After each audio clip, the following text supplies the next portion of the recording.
Hi guys, welcome back to my YouTube channel.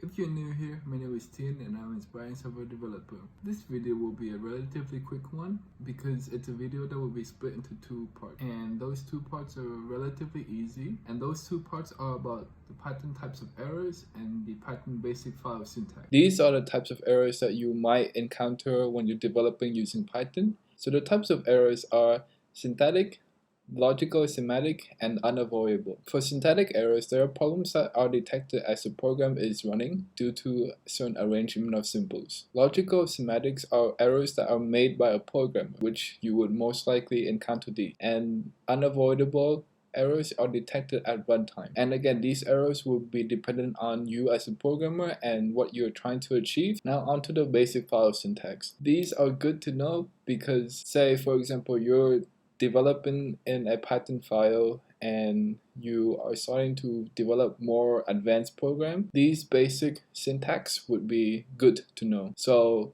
when you're trying to open a file is a variable that I'm using. This open function is a method, and the path is where the file is kept on your computer. This next part is optional, so mode equals R. R is read. So it says read the current file from the path, but this is optional. And there are other modes as well, so you're more than welcome to go on to the Python documentation and have a look. A file is read, so this command reads the entire file at once. A file.readLine is reading a single line, and a new line would be added at the end of the file if the file ends with a new line. So if the file ends with an empty line, then a new line will be added.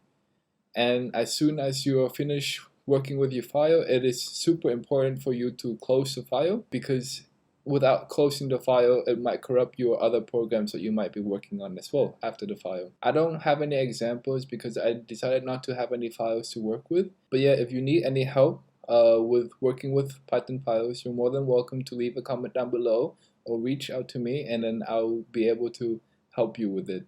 But yeah, that's it for this video. I hope you learned a thing or two throughout watching this video.